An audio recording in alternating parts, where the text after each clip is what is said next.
ಗರ್ಭಿಣಿ ಹೆಣ್ಮಕ್ಳು ಪ್ರೆಗ್ನೆನ್ಸಿ ಟೈಮ್ಗೆ ಯಾವ ಹಣ್ಣು ತಿನ್ಬೋದು, ಯಾವ್ದು ಹಣ್ಣು ತಿನ್ನಬಾರ್ದು ಅದು ಭಾಳ ಟೈಮ್ ಡೌಟ್ ಇರ್ತೈತಿ. ಮತ್ತು ಎಳ್ನೀರು, ತೆಂಗಿನಕಾಯಿ ನೀರು ಕುಡಿಬೋದು ಏನು ಬ್ಯಾಡ್ರಿ. ಅದಕ್ಕೆ ಇವತ್ತು ಈ ವಿಡಿಯೋ ಒಳಗೆ ಅದರ ಬಗ್ಗೆ ಡಿಟೇಲ್ ಒಳಗೆ ತಿಳ್ಕೊಳ್ಳೋಣ. Hello, I am doctor Sunita Lodaya, fertility and reproductive specialist and practising gynaecologist since last 25 years. First, ಹಣ್ಣು ಪ್ರತಿ ಸೀಸನ್ ಒಳಗೆ ಬೇರೆ ಬೇರೆ ನಮೂನೆ ಹಣ್ಣು ಮಾರ್ಕೆಟ್ ಒಳಗೆ ಸಿಗ್ತತಿ. ಐಡಿಯಲಿ ಸ್ಪೀಕಿಂಗ್ ನೀವು ಯಾವುದೇ ಹಣ್ಣು ಪ್ರೆಗ್ನೆನ್ಸಿ ಟೈಮ್ಗೆ ತೊಗೋಬೋದು ಎಕ್ಸೆಪ್ಟ್ ಪಪ್ಪಯ್ಯ. ಅದ ಪಪ್ಪಯ್ಯ ಕಾಯಿ ಎಸ್ಪೆಷಲಿ. ಯಾಕೆ ಪಪ್ಪಯ್ಯ ಒಳಗೆ ಕೈಮೋಪೆಪಿನ್ ಮತ್ತು ಲ್ಯಾಟೆಕ್ಸ್ ಹೇಳಿ ಅಬೋರ್ಟಿಫಿಷಿಯಂಟ್ ಕೆಮಿಕಲ್ ಇರ್ತೈತಿ. ಅದರ ಸಲಾಗ ಅಬೋರ್ಷನ್ ಆಗೋದ ಚಾನ್ಸ್ ಹೆಚ್ಚಿಗೆ ಇರ್ತೈತಿ.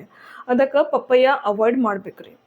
ರಿಮೈನಿಂಗ್ ಯಾವುದೇ ಹಣ್ಣು ಸೀಸನ್ ಒಳಗೆ ಅವೈಲೇಬಲ್ ಇರ್ತೈತಿ ಅದನ್ನು ನೀವು ತಿನ್ಬೋದು. ಆಮೇಲೆ ಫ್ರೂಟ್ಸ್ ಹಣ್ಣು ಸಾಧ್ಯಷ್ಟು ಸಿಪ್ಪಿ ಜೋಡಿ ತಿನ್ನೋಕೆ ಟ್ರೈ ಮಾಡಿರಿ. ಯಾವ ಹಣ್ಣು ನೀವು ಸಿಪ್ಪಿ ಜೋಡಿ ತಿನ್ಬೋದು ಅದ ಜೋಡಿ ತಿನ್ನಿರಿ. ಯಾವ ತಿನ್ನೋಕ್ಕಾಗಿಲ್ಲ ಅದರದ ಮೇಲಿಂದ ಸಿಪ್ಪಿ ತೆಗೆದು ಒಳಗಿಂದ ಫ್ರೂಟ್ಸ್ ಪೂರಾ ತಿನ್ನಿರಿ. ಪೀಸಸ್ ಮಾಡೋದಿದ್ರೆ ದೊಡ್ಡ ಪೀಸಸ್ ಮಾಡಿ ತಿನ್ನಿರಿ. ಫ್ರೂಟ್ಸ್ ಒಳಗೆ ಜಾಸ್ತಿ ನ್ಯೂಟ್ರಿಯೆಂಟ್ ಮತ್ತು ಫೈಬರ್ ಕಂಟೆಂಟ್ ಹೈ ಇರ್ತೈತಿ. ಫಾರ್ ಎಕ್ಸಾಂಪಲ್ ಕಿತ್ಲೆ ಹಣ್ಣು ಮತ್ತು ಮೋಸಂಬಿ ನೀವು ಮೇಲಿಂದ ಸಿಪ್ಪಿ ತೆಗೀರಿ, ಬಟ್ ಒಳಗಿಂದ ಹಣ್ಣು ಸಿಪ್ಪಿ ಜೋಡಿ ತಿನ್ನಿರಿ. ಓಕೆ, ನೀವು ಫ್ರೂಟ್ ಜ್ಯೂಸ್ ಮಾಡಿದ್ರೆ ಏನಾಕತಿ, ಆಕ್ಸಿಡೇಷನ್ ಆಫ್ ವಿಟಮಿನ್ ಸಿ ಆಗಿ ನ್ಯೂಟ್ರಿಯೆಂಟ್ ಲಾಸ್ ಆಕತಿ. ಆಮೇಲೆ ಫೈಬರ್ ಕಂಟೆಂಟ್ ಕಡಿಮೆ ಆಗಿಬಿಡ್ತೈತಿ. ಆಮೇಲೆ ನೀವು ಜ್ಯೂಸ್ ಒಳಗೆ ಸಕ್ಕರೆ ಹಾಕಿದ ಸಲಾಗ ಕ್ಯಾಲೋರಿ ಹೈ ಆಕತಿ. ಆಮೇಲೆ ತೂಕ ಹೆಚ್ಚಿಗೆ ಆಗೋದು ಚಾನ್ಸ್ ಇರ್ತೈತಿ.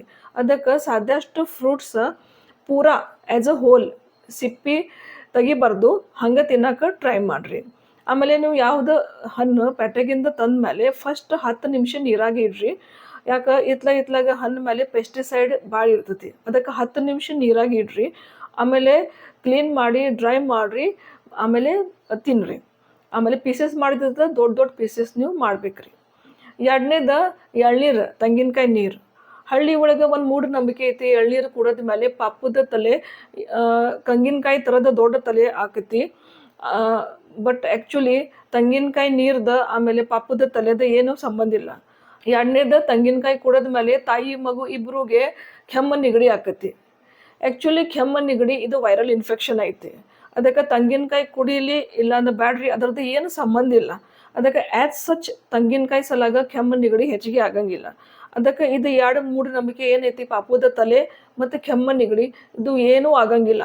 ಇನ್ಫ್ಯಾಕ್ಟ್ ತೆಂಗಿನಕಾಯಿ ಎಳ್ನೀರು it is a very good for health. ಎಳ್ನೀರು ಒಳಗೆ ವಿಟಮಿನ್ ಕೆ ಹೆಚ್ಚಿಗೆ ಇರ್ತೈತಿ. ಆಮೇಲೆ ಇಟ್ ಈಸ್ ಅ ಡಯೂರೆಟಿಕ್. ಅದಕ್ಕೆ ತಾಯಿಗೆ ಅಕಸ್ಮಾತ್ ಸುಸ್ತು ಅನಿಸ್ತತಿ, ಡಿಹೈಡ್ರೇಟೆಡ್ ಅನಿಸ್ತತಿ, ಆಮೇಲೆ ಅವ್ರಿಗೆ ಕಾನ್ಸ್ಟಿಪೇಷನ್ ಪ್ರಾಬ್ಲಮ್ ಇದ್ರೆ it is a very good.